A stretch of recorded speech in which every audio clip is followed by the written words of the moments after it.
Hello বন্ধুরা, আমার নাম মৌসুমী। আমি বাংলাদেশের একজন মেয়ে। আজকে আমি তোমাদেরকে যে গল্পটি বলবো সেটি আমার চাচাতো ভাই সোলাইমানকে নিয়ে। ছোটবেলা থেকেই সোলাইমান আমাকে খুব ভালোবাসত। সে আমার চেয়ে ৩-৪ বছরের বড়। বন্ধুরা, আমি রূপে গুণে ছিলাম অনন্যা। হয়তো এই কারণেই সোলাইমান আমাকে এতটা পছন্দ করত। প্রায়ই সে আমাকে তার মনের কথা বলার চেষ্টা করত, কিন্তু আমি বুঝেও না বোঝার ভান করতাম। আমার মনে হতো তার উদ্দেশ্য হয়তো ভালো নয়। সে সবসময় চাইতো আমার সাথে। বন্ধুরা, বাকিটা গল্পেই বলছি।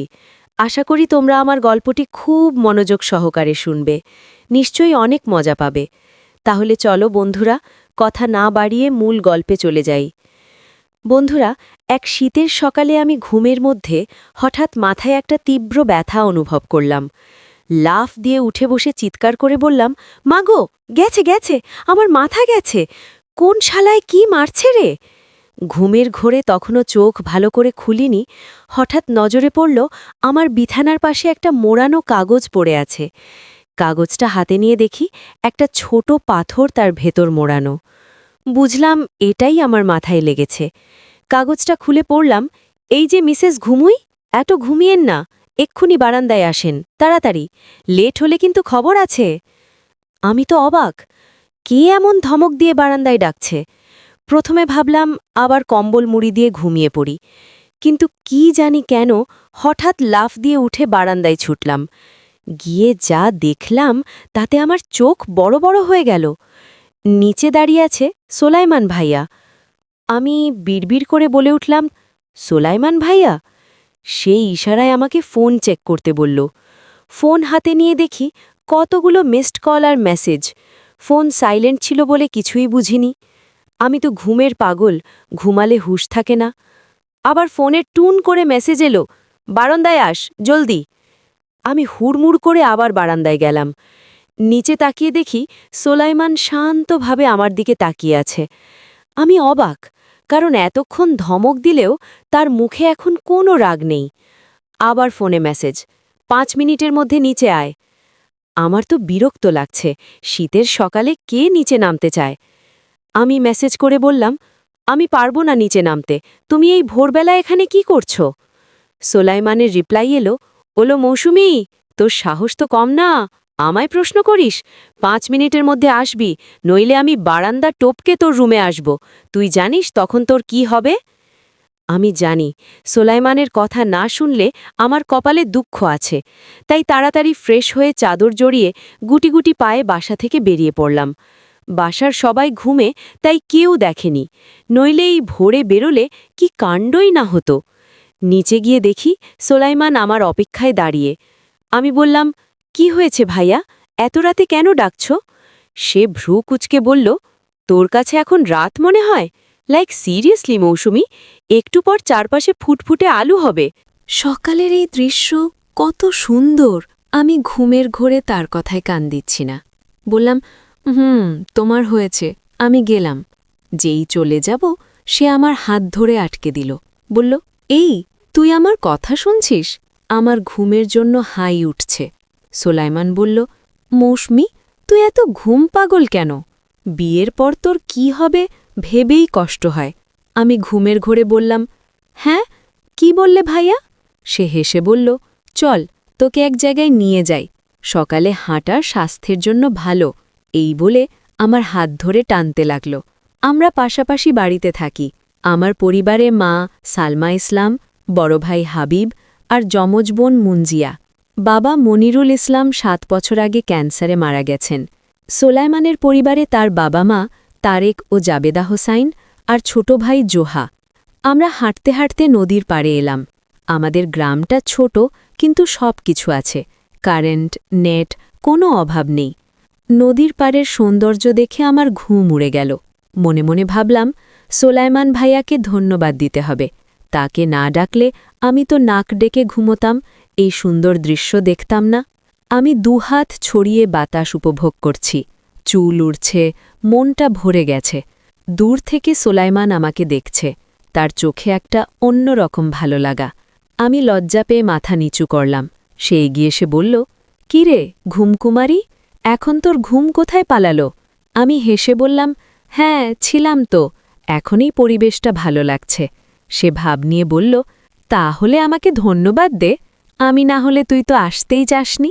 আমি তার দিকে তাকিয়ে বললাম, ইস, ধন্যবাদ দিতে হবে? তুমি আমার মাথায় পাথর মেরে আলু করে দিয়েছ, আবার ধন্যবাদ চাও? সোলাইমান হেসে আমার কাছে এসে মাথা দেখতে চাইল। আমি বললাম, লাগবে না তোমার দেখার। কিন্তু সে জোর করে দেখল, আর দেখে বলল, সত্যিই ফুলে গেছে। সরি মৌসুমি, ব্যথা দিতে চাইনি। তার নরম কণ্ঠে আমি একটু অবাক হলাম। বললাম, আরে সমস্যা নেই, বাসায় গিয়ে বরফ লাগাবো। সে বলল, চল তাড়াতাড়ি বাসায় যাই। কিন্তু আমার এখন যেতে ইচ্ছে করছিল না। আমি বললাম, আরেকটু থাকি প্লিজ ভাইয়া। আমার কিউট মুখ দেখে সে আর না করতে পারল না। আমরা নদীর পাড়ে ঘুরতে লাগলাম। আমি একটানা কথা বলে যাচ্ছি, আর সুলাইমান মন দিয়ে শুনছে। আমি বললাম, ভাইয়া, তুমি সবসময় এমন সকালে উঠে ঘুরে বেড়াও? সে হেসে বলল, না রে, সব সময় না, আজ তোকে ডাকার জন্যই এলাম। আমি ভ্রু কুচকে বললাম, কেন? আমাকে ডাকার কি দরকার ছিল? সে একটু থেমে বলল, জানিস তো, তুই যখন ঘুম থেকে উঠিস না, তখন তোর মুখটা দেখতে কেমন লাগে? একদম প্যাঁচার মতো। আমি হেসে ফেললাম, বললাম, তুমি না একদম পাগল। হঠাৎ সুলাইমান বলল, এখানে দাঁড়া, আমি আসছি। আমি অবাক হয়ে দাঁড়িয়ে রইলাম। কোথায় গেল সে? কিছুক্ষণ পর ফিরে এলো, হাতে একটা গোলাপ ফুল। আমি তো হাঁ করে তাকিয়ে আছি। সে বলল, এইভাবে হাঁ করে না তাকিয়ে ফুলটা ধর। আমি ফুলটা হাতে নিয়ে বললাম, কোথায় পেলে? সে হেসে বলল, সেটা তোর জানতে হবে না। আমি ফুলটা পেয়ে এত খুশি, মনে হচ্ছিল যেন কোনো দামি উপহার পেয়েছি। হঠাৎ মজা করে বলে উঠলাম, বাই এনি চান্স তুমি আমায় প্রপোজ করছো না তো? সোলাইমান ভ্যাবাচাকা খেত উঠলাতে লাগল, মানে কি বলতে চাচ্ছিস? আমি হেসে বললাম, তুমি তোতলাচ্ছ কেন? সে সিরিয়াস হয়ে বলল, উল্টাপাল্টা কথা বাদ দে, এমনি ফুল দিয়েছি। তোর থেকে তো মুঞ্জিয়া বেশি সুন্দর, প্রপোজ করলে তাকে করব, তোকে না। তার কথায় আমার হাসি মিলিয়ে গেল। মাথা নিচু করে দাঁড়িয়ে রইলাম। সে বুঝল সে ভুল কিছু বলে ফেলেছে। আমি বললাম, হ্যাঁ জানি, মুঞ্জি আমার থেকে সুন্দর, তোমার মতো ছেলে তাকেই প্রপোজ করবে। আমি তো মজা করছিলাম। সোলাইমান বলল, মৌসুমি, আমি ওভাবে বলতে চাইনি। আমি বললাম, চলো বাসায় যাই, অনেকক্ষণ হয়েছে। সে আবার বলল, সরি মৌসুমি, আমি তোকে কষ্ট দিতে চাইনি। আমি বললাম, আরে কষ্ট পাবো কেন? মুঞ্জিয়া সুন্দর, এটা তো সত্যি। কিন্তু মনে মনে আমার খারাপ লাগছিল। বাসায় ফিরে আসার পথে ভাবছিলাম, মৌসুমি, তোর এত খারাপ লাগছে কেন? মুঞ্জিয়া তোর বোন, সবাই তো বলে সে সুন্দর। কিন্তু সোলাইমান ভাইয়ার মুখের এটা শুনে কেন যেন খারাপ লাগল। বাসায় ফিরে দরজায় ঢুকতে গেলাম, হঠাৎ কোথা থেকে একটা বোতল এসে মাথায় লাগল। আমি চিৎকার করে বললাম, আজকে সবাই আমার মাথার পিছনে পড়েছে কেন? বাড়িতে ঢুকে দেখি মুঞ্জিয়া দৌড়ে এসে বলল, দিদি তুই কোথায় ছিলি? মা খুঁজছে। আমি বললাম, আরে একটু বাইরে গিয়েছিলাম। মা এসে বললেন, এই ভোরে কোথায় গিয়েছিলি? তুই কি পাগল হয়ে গেছিস? আমি বললাম, মা সরি, সকালে হাঁটতে গিয়েছিলাম। মায়ের কথায় আমি একটু লজ্জা পেলাম। সত্যি বলতে সোলাইমানের সঙ্গে বেরিয়েছিলাম, এটা বলতে মুখে আটকে যাচ্ছিল। আমি মাথা নিচু করে বললাম, মা, আমি আর একটু সাবধানে থাকব। মা একটু কড়া চোখে তাকিয়ে বললেন, দেখ মৌসুমি, তুই বড় হয়েছিস, এখন থেকে এমন ভোরবেলা বাইরে যাওয়া বন্ধ কর। কি কাণ্ড হয়ে যায় ভেবেছিস?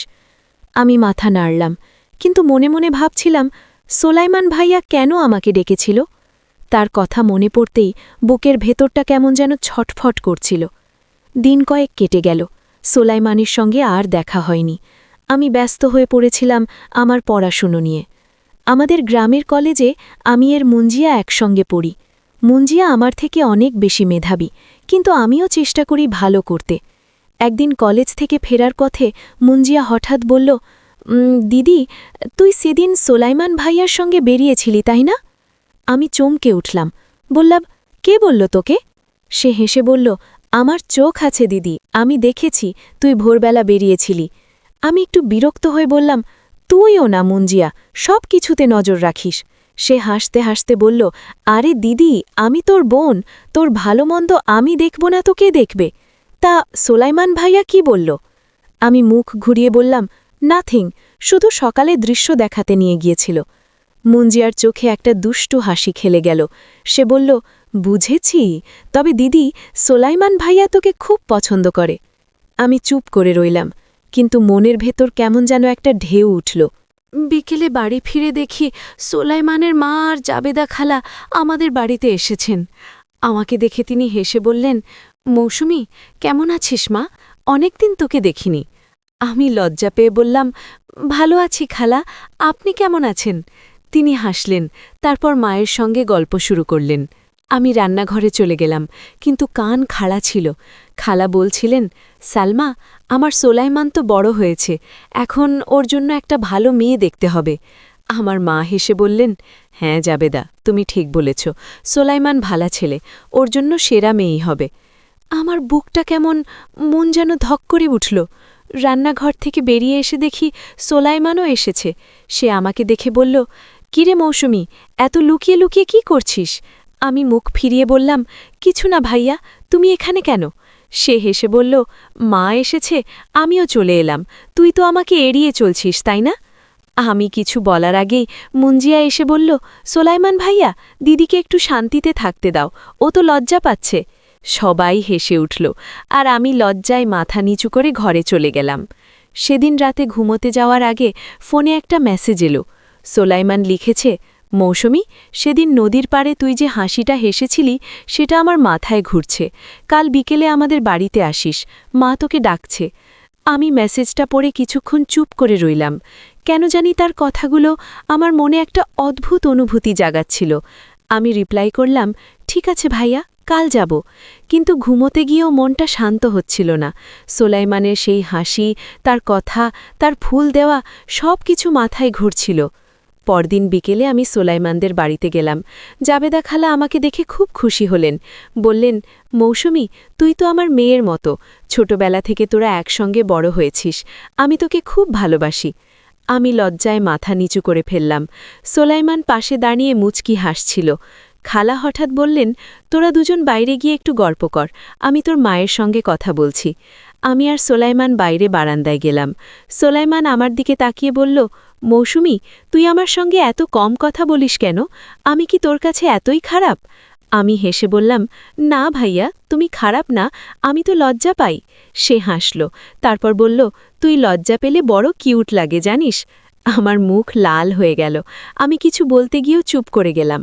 সোলাইমানের কথায় কেন যেন আমার মনের ভেতরে একটা উষ্ণতা ছড়িয়ে পড়ছিল, কিন্তু তবুও আমার মনে একটা সন্দেহ ছিল, সে কি সত্যিই আমার জন্য ভালো কিছু চায়, নাকি এটা শুধুই সময় কাটানোর একটা ধান্দা। বারান্দায় দাঁড়িয়ে সোলাইমানের কথাগুলো আমার মাথায় ঘুরছিল। তার হাসি, তার কথার মধ্যে যেন একটা আন্তরিকতা ছিল, কিন্তু আমার মনের ভেতরে সন্দেহটা তাড়া করে বেড়াচ্ছিল। আমি নিজেকে প্রশ্ন করছিলাম, সে কি সত্যিই আমাকে এতটা ভালোবাসে, নাকি এটা শুধুই সময় কাটানোর একটা উপায়। আমি চুপ করে থাকলাম। আর সোলাইমান আমার দিকে তাকিয়ে বলল, কি রে মৌসুমী, এত চুপচাপ কেন? আমি কি কিছু ভুল বলে ফেলেছি? আমি মাথা নাড়িয়ে বললাম, না ভাইয়া, কিছু না, আমি শুধু একটু ভাবছিলাম। সোলাইমান হেসে বলল, তুই যখন ভাবিস তখন তোর মুখটা দেখার মতো হয়, একদম কবি কবি ভাব। আমি তার কথাই হেসে ফেললাম। বললাম, তুমি না সবসময় আমার সঙ্গে মজা করো। সে গম্ভীর হয়ে বলল, মজা করি, কিন্তু তুই যে আমার কাছে কতটা গুরুত্বপূর্ণ, সেটা কি তুই বুঝিস?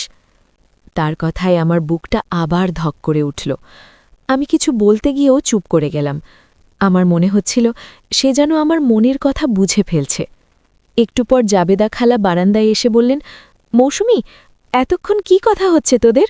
চল ভেতরে আয়, তোর জন্য কিছু খাবার তৈরি করেছি। আমি লজ্জা পেয়ে খালার পেছন পেছন ভেতরে গেলাম। সোলাইমানও আমাদের সঙ্গে এলো। টেবিলে বসে দেখি খালা আমার পছন্দের পিঠা আর চা রেখেছেন। আমি খুশি হয়ে বললাম, খালা, আপনি আমার পছন্দের জিনিস বানিয়েছেন, ধন্যবাদ। খালা হেসে বললেন, তুই আমার মেয়ের মতো, তো পছন্দ আমি জানব না তো কে জানবে? পাশ থেকে সোলাইমান বলল, মা, তুমি মৌসুমীকে আদর করো, আমার জন্য কিছু করো না কেন? সবাই হেসে উঠল। খাওয়া শেষ করে আমি বাড়ি ফিরে এলাম। রাতে মঞ্জি আমাকে জিজ্ঞেস করল, দিদি, সোলাইমান ভাইয়ার বাড়িতে কি হলো? তুই তো লজ্জায় লাল হয়ে গিয়েছিলি। আমি বিরক্ত হয়ে বললাম, তুইও না মঞ্জিয়া, সব কিছুতে গোয়েন্দাগিরি করিস। সে হাসতে হাসতে বলল, আরে আমি তো দেখছি সোলাইমান ভাইয়া তোর জন্য পাগল, তুই কি ওকে একটুও পছন্দ করিস না? আমি চুপ করে রইলাম। মঞ্জিয়ার কথাটা আমাকে ভাবিয়ে তুলল। আমি কি সত্যিই সোলাইমানকে পছন্দ করি, নাকি এটা শুধু তার আচরণের জন্য মনে হচ্ছে?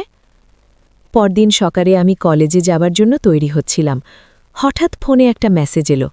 সোলাইমান লিখেছে, মৌসুমি, আজ বিকেলে আমাদের গ্রামে মেলা বসছে, চল একসঙ্গে যাবি। আমি একটু ভেবে রিপ্লাই করলাম, ঠিক আছে ভাইয়া, আমি মঞ্জিয়াকে নিয়ে যাব। সে তাড়াতাড়ি লিখল, আরে মঞ্জিয়া কেন, শুধু তুই আর আমি যাব। আমি হেসে লিখলাম, না, মঞ্জিয়াও যাবে, তুমি তো বলেছ ও আমার থেকে বেশি সুন্দর। একটু পর তার মেসেজ এলো, মৌসুমি, তুই এখনও সেদিনের কথা মনে রেখেছিস? আমি তো মজা করেছিলাম। আমি কিছু না লিখে ফোন রেখে দিলাম। বিকেলে আমি আর মঞ্জিয়া মেলায় গেলাম। সোলাইমান আমাদের জন্য অপেক্ষা করছিল। আমাকে দেখে সে হেসে বলল, কিরে ঘুমকুমারী, এখন তো দিনের বেলা, তবু মুখটা এমন কেন? আমি হাসলাম, কিন্তু কিছু বললাম না। মেলায় ঘুরতে ঘুরতে সোলাইমান আমার পাশে পাশে থাকছিল। আমার জন্য মিষ্টি কিনে দিল, একটা ছোট্ট খেলনা কিনে হাতে দিল। মঞ্জিয়া দূর থেকে আমাদের দেখছিল আর মুচকি হাসছিল। হঠাৎ সে বলল, দিদি, সোলাইমান ভাইয়া তোকে কত ভালোবাসে, দেখ ওর চোখে তোর জন্য কত যত্ন। মঞ্জিয়ার কথায় আমি অবাক হয়ে গেলাম। বললাম, কি বলছিস তুই, এসব কি কথা? সে হেসে বলল, দিদি, তুই বুঝিস না, কিন্তু আমি বুঝি। সোলাইমান ভাইয়া তোর জন্য সব কিছু করতে রাজি। আমি চুপ করে রইলাম। সুলাইমান আমাদের দিকে এগিয়ে এসে বলল, কি গোপন কথা হচ্ছে, বল। আমি লজ্জা পেয়ে বললাম, কিছু না ভাইয়া, মঞ্জিয়ার শুবে শুধু পাগলামি করছে।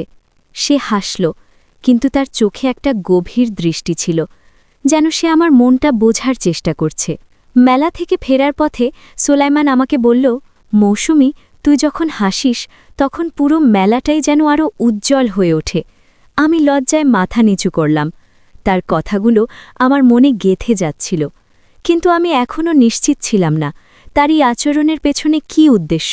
আমি শুধু মনে মনে ভাবলাম, সোলাইমান ভাইয়া, তুমি যদি সত্যিই আমাকে ভালোবাসো তাহলে আমাকে বোঝাতে হবে। আমি তোমাকে ভুল বুঝতে চাই না। মেলা থেকে ফেরার পর আমার মনটা কেমন যেন অস্থির হয়ে রইল।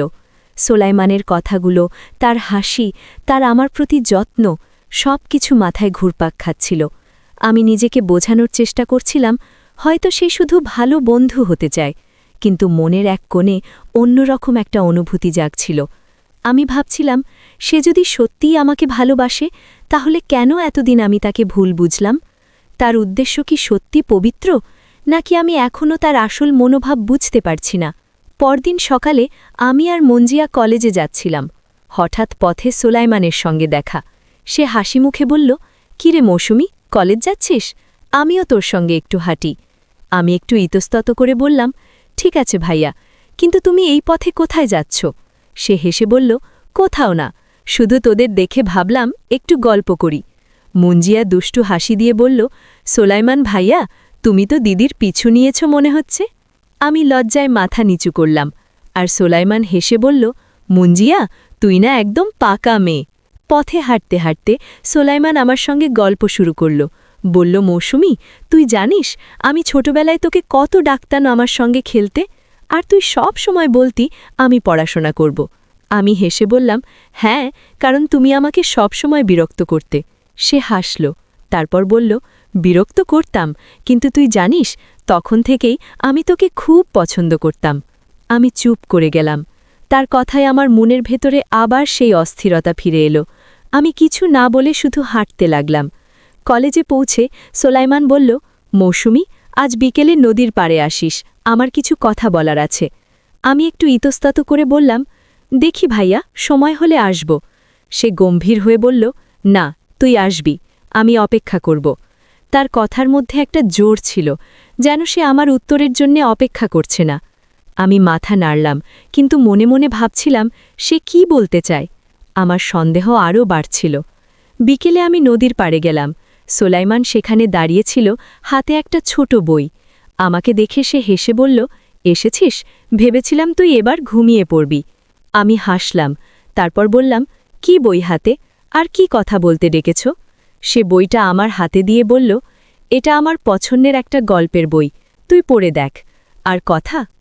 আমি শুধু বলতে চাই, মৌসুমী, তুই যদি আমাকে কখনো ভুল বুঝিস তাহলে আমাকে একটা সুযোগ দিস আমার মনের কথা বলার। আমি বইটা হাতে নিয়ে কিছুক্ষণ চুপ করে রইলাম। তার কথাগুলো আমার মনে গভীরভাবে গেঁথে গেল। ফেরার পথে আমি বইটা খুলে দেখলাম, ভেতরে একটা কাগজে লেখা, মৌসুমী, তুই আমার জীবনে একটা সুন্দর গল্প, আমি শুধু চাই তুই আমার গল্পটা বুঝিস। আমার চোখে পানি চলে এলো। আমি বুঝতে পারছিলাম সোলাইমানের মনে আমার জন্য সত্যি কিছু আছে, কিন্তু আমার মনের সন্দেহটা এখনো পুরোপুরি যায়নি। আমি ভাবলাম, সোলাইমান ভাইয়া, তুমি যদি সত্যি আমাকে ভালোবাসো তাহলে আমাকে আরও বোঝাতে হবে, আমি ভুল বুঝতে চাই না। বাড়ি ফিরে আমি মঞ্জিয়াকে সব বললাম। সে হেসে বলল, দিদি, তুই এত বোকা কেন? সোলাইমান ভাইয়া তোকে এত ভালোবাসে আর তুই তাকে সন্দেহ করছিস? ওর চোখে দেখ, ওর কথা শোন, তুই বুঝবি ওর মনটা কতটা সত্যি। আমি চুপ করে রইলাম। মঞ্জিয়ার কথাগুলো আমাকে ভাবিয়ে তুলল। আমি সিদ্ধান্ত নিলাম আমি সোলাইমানকে আরেকটু সময় দেব, হয়তো তার মনের কথা আমি সত্যি বুঝতে পারব। সেদিন রাতে আমি বইটা পড়তে শুরু করলাম। গল্পগুলো ছিল ভালোবাসার আর বিশ্বাসের। প্রতিটা গল্প পড়তে পড়তে আমার মনে হচ্ছিল, সোলাইমান আমাকে এই বইটা কেন দিল? সে কি আমাকে বোঝাতে চাইছে তার ভালোবাসাও এমনই পবিত্র? আমি ঠিক করলাম পরের বার তার সঙ্গে দেখা হলে আমি তার মনের কথা জানতে চাইব। কিন্তু আমার মনের সন্দেহটা আমাকে বারবার বলছিল, মৌসুমী, সাবধানে থাকিস, তুই তাকে পুরোপুরি বিশ্বাস করার আগে ভালো করে বুঝে নে। সোলাইমানের দেওয়া বইটার গল্পগুলো আমার মনে দাগ কেটেছিল। প্রতিটা গল্পে ভালোবাসার পবিত্রতা আর বিশ্বাসের গভীরতা ফুটে উঠেছিল। আমি ভাবছিলাম, সোলাইমান কি আমাকে এই গল্পগুলোর মাধ্যমে কিছু বোঝাতে চায়? তার কথা, তার আচরণ, তার আমার প্রতি যত্ন, সব কিছুই আমাকে ভাবিয়ে তুলছিল। কিন্তু আমার মনের সন্দেহটা এখনও পুরোপুরি যায়নি। আমি ঠিক করলাম তার সঙ্গে পরিষ্কার করে কথা বলবো। আমাকে বুঝতে হবে তার মনের আসল উদ্দেশ্য কি। কয়েকদিন পর এক সন্ধে সোলাইমান আমাকে ফোন করে বলল, মৌসুমী, নদীর পাড়ে আয়, আমার কিছু কথা বলার আছে। আমি একটু ইতস্তত করলাম, কিন্তু তার কণ্ঠে এমন একটা আন্তরিকতা ছিল যা আমি না করতে পারলাম না। বললাম, ঠিক আছে ভাইয়া, আমি আসছি। সন্ধ্যার নরম আলোয় নদীর পাড়ে পৌঁছে দেখি সোলাইমান একটা বেঞ্চে বসে আছে। তার হাতে একটা ছোট প্যাকেট। আমাকে দেখেই সে উঠে দাঁড়াল, হেসে বলল, এসেছিস? আমি ভেবেছিলাম তুই আবার লজ্জা পেয়ে আসবি না। আমি হাসলাম। তারপর বললাম, কি ব্যাপার ভাইয়া, আবার কি বলতে ডেকেছ? সে একটু গম্ভীর হয়ে বলল, মৌসুমী, আমি সেদিন তোকে কষ্ট দিয়েছিলাম মেলায়। আমি সত্যি ওভাবে বলতে চাইনি। তুই আমার কাছে পৃথিবীর সবচেয়ে সুন্দর। আমার মুখ লাল হয়ে গেল। আমি বললাম, ভাইয়া, তুমি এসব কি বলছো? আমি তো লজ্জা পাচ্ছি। সে হেসে বলল, লজ্জা পেলে তোকে আরও কিউট লাগে। এই নে, এটা তোর জন্য। সোলাইমান আমার হাতে প্যাকেটটা দিল। আমি খুলে দেখি ভেতরে একটা ছোট্ট নেকলেস, খুব সাধারণ, কিন্তু দেখতে খুব সুন্দর। আমি অবাক হয়ে বললাম, এটা কি ভাইয়া, তুমি এসব কেন এনেছ? সে বলল, এটা আমার মনের ছোট্ট একটা উপহার। আমি চাই তুই এটা দেখলেই আমাকে মনে করিস। আমি কিছুক্ষণ চুপ করে রইলাম। তার কথাগুলো আমার হৃদয়ে গেঁথে যাচ্ছিল, কিন্তু আমার মনের সন্দেহটা এখনও আমাকে চুপ থাকতে বলছিল। আমি শুধু বললাম, ধন্যবাদ ভাইয়া, খুব সুন্দর। আমরা নদীর পাড়ে বসে গল্প করতে লাগলাম। সোলাইমান বলল, মৌসুমী, তুই জানিস আমি ছোটবেলা থেকে তোকে কতটা ভালোবাসি? আমার কাছে তুই শুধু আমার চাচাতো বোন না, তুই আমার কাছে অনেক বেশি কিছু। তার কথায় আমার চোখে পানি চলে এলো। আমি বললাম, ভাইয়া, আমি তোমাকে কখনো ভুল বুঝতে চাই না, কিন্তু আমার মনে অনেক প্রশ্ন। তুমি আমাকে সময় দাও, আমি বুঝতে চাই। সে মাথা নাড়ল, বলল, আমি অপেক্ষা করব মৌসুমী, তুই যত সময় নে, আমি তোর জন্যই থাকব। বাড়ি ফিরে আমি নেকলেসটা হাতে নিয়ে অনেকক্ষণ ভাবলাম। সোলাইমানের কথাগুলো, তার উপহার, তার চোখের দৃষ্টি, সব কিছু আমাকে তার প্রতি টানছিল, কিন্তু আমার মনের এক কোণে এখনও সেই সন্দেহটা ছিল। আমি মুঞ্জিয়াকে সব বললাম। সে হেসে বলল, দিদি, তুই এত ভাবিস কেন? সোলাইমান ভাইয়ার মনটা পবিত্র, তুই ওকে আরেকটু সুযোগ দে, দেখবে ওর ভালোবাসা তোর সব সন্দেহ দূর করে দেবে। আমি চুপ করে রইলাম। মুঞ্জিয়া কথাগুলো আমাকে ভাবিয়ে তুলল। আমি বুঝতে পারছিলাম আমার মনের সন্দেহ ধীরে ধীরে কমে আসছে। সোলাইমানের প্রতি আমার একটা টান তৈরি হচ্ছিল। সেদিন রাতে আমি নেকলেসটা হাতে নিয়ে অনেকক্ষণ ভাবলাম। সোলাইমানের দেওয়া বই, ফুল, নেকলেস সব কিছুই যেন আমাকে তার মনের গভীরতা বোঝাচ্ছিল। আমি মনে মনে ঠিক করলাম তাকে আরেকটু সময় দেব। আমি তাকে ভুল বুঝতে চাই না। আমার মন বলছিল হয়তো সে সত্যিই আমাকে ভালোবাসে, আর তার ভালোবাসা আমার জন্য পবিত্র। পরদিন সকালে আমি কলেজে যাওয়ার সময় সোলাইমানের সঙ্গে আবার দেখা হলো। সে হাসি মুখে বলল, মৌসুমী, কালকের পায়েস কেমন লাগল? আমি হেসে বললাম, খুব ভালো ভাইয়া, খালাকে বলো আমি আরও খাব। সে হাসল, তারপর বলল, আজ বিকেলে নদীর পাড়ে আসিস, আমি তোর জন্য একটা সারপ্রাইজ রেখেছি। আমি কৌতূহলী হয়ে বললাম, কি সারপ্রাইজ ভাইয়া? সে হেসে বলল, এটা সারপ্রাইজ বললে আর মজা থাকবে না। আমি হাসলাম, কিন্তু মনে মনে ভাবছিলাম এই সারপ্রাইজ কি আমার মনের সব প্রশ্নের উত্তর দেবে? বিকেলের নরম আলোয় আমি নদীর পাড়ে পৌঁছালাম। সোলাইমান ইতিমধ্যে সেখানে অপেক্ষা করছিল। তার হাতে একটা ছোট্ট বাক্স আর চোখে একটা উত্তেজিত হাসি। আমাকে দেখে সে বলল, মৌসুমী, তুই এসেছিস, আমি জানতাম তুই আমার কথা রাখবি। আমি হেসে বললাম, ভাইয়া, তুমি তো সারপ্রাইজের কথা বলেছিলে, কি সারপ্রাইজ দেখাও? সে হাসল, তারপর আমাকে বাক্সটা দিয়ে বলল, আগে খোলো, তারপর বলবো। বাক্সটা খুলে দেখি ভেতরে একটা ছোট্ট ডায়েরি। আমি অবাক হয়ে বললাম, এটা কি ভাইয়া? সে বলল, এটা আমার লেখা। আমি তোকে বোঝাতে চাই আমার মনের কথা, তুই পড়ে দেখ। আমি ডায়েরিটা হাতে নিয়ে পাতা উল্টালাম। ভেতরে তার হাতে লেখা কিছু কথা ছিল, আমার জন্য, তার ভালোবাসার কথা, ছোটবেলা থেকে আমার প্রতি তার যত্নের কথা। একটি লাইনে লেখা ছিল, মৌসুমী, তুই আমার জীবনের সবচেয়ে সুন্দর গল্প। আমি শুধু চাই তুই আমার এই গল্পের অংশ হস। আমার চোখে পানি চলে এলো। আমি বললাম, ভাইয়া, তুমি এত কিছু লিখেছ, আমি তো জানতাম না তুমি আমাকে এতটা ভালোবাসো। সে গম্ভীর হয়ে বলল, মৌসুমী, আমি জানি তুই আমাকে অনেক দিন ভুল বুঝেছিস, কিন্তু আমার ভালোবাসা সবসময় পবিত্র ছিল। আমি তোকে কখনো কষ্ট দিতে চাইনি। তার কথায় আমার মনের সব সন্দেহ যেন এক মুহূর্তে উড়ে গেল। আমি বুঝলাম আমি তাকে এতদিন ভুল বুঝেছি। আমি বললাম, ভাইয়া, আমি সত্যিই তোমাকে ভুল বুঝেছিলাম, আমি সরি। সোলাইমান হেসে বলল, তোর সরি বলার দরকার নেই, তুই যে আমার কথা শুনলি এটাই আমার জন্য অনেক। আমরা নদীর পাড়ে বসে অনেকক্ষণ গল্প করলাম। সে আমাকে তার ছোটবেলার কথা বলল, কিভাবে সে আমার জন্য সবসময় যত্ন নিত এবং আমাকে হাসাতে চাইত। আমি তার কথা শুনে বুঝলাম তার ভালোবাসা ছিল হৃদয়ের গভীর থেকে। আমার মনেও তার প্রতি একটা নতুন অনুভূতি জাগছিল। আমি বুঝতে পারছিলাম আমিও তাকে ভালোবাসতে শুরু করেছি। কিছুদিন পর আমি অসুস্থ হয়ে পড়লাম। জ্বরে আমার শরীর ভেঙে আসছিল। সুলাইমান জানতে পেরে রাত জেগে আমার পাশে থাকল, ওষুধ আনল, আমার যত্ন নিল। আমার মা বললেন, সুলাইমান, তুই এত কিছু করিস কেন? তুই তো আমার ছেলের মতো। সে হেসে বলল, খালা, মৌসুমী আমার কাছে অনেক গুরুত্বপূর্ণ, ওর যত্ন নেওয়া আমার দায়িত্ব। তার কথায় আমার মন ভরে গেল। আমি তার চোখে আমার জন্য অফুরন্ত ভালোবাসা দেখলাম। 1 বছর পর আমাদের পরিবারে আলোচনা শুরু হল। সুলাইমানের মা-বাবা আমার মায়ের কাছে আমার হাত চাইলেন। আমি লজ্জায় মুখ লুকিয়ে ফেললাম। মা বললেন, মৌসুমী, তুই কি চাস? আমি চুপ করে রইলাম।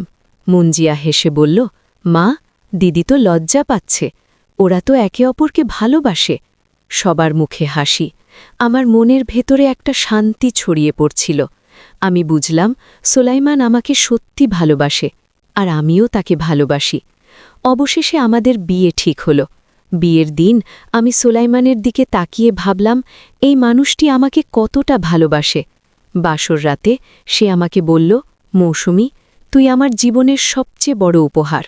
আমি তার বুকে মাথা রেখে বললাম, ভাইয়া, আমি তোমাকে ভুল বুঝেছিলাম, তুমি আমাকে সত্যিকারের ভালোবাসা শিখিয়েছ ভাইয়া তোমার জন্য পেয়েছি আমি একটা সুন্দর জীবন সবশেষে বন্ধুরা আমি তোমাদেরকে বলতে চাই কাউকে ভুল বোঝার আগে তার উদ্দেশ্য বোঝার চেষ্টা করো ভালোবাসা সবসময় পবিত্র হয় যদি তা হৃদয় থেকে আসে ধৈর্য আর বিশ্বাস দিয়ে যে ভালোবাসাকে মূল্যায়ন করা হয় সেই ভালোবাসা একদিন না একদিন পূর্ণতা পায় বন্ধুরা গল্পটি যদি ভালো লাগে তাহলে লাইক শেয়ার এবং সাবস্ক্রাইব করে পাশে থেকো আর এতক্ষণ ধৈর্য ধরে গল্পটি শোনার জন্য তোমাদের সবাইকে অসংখ্য ধন্যবাদ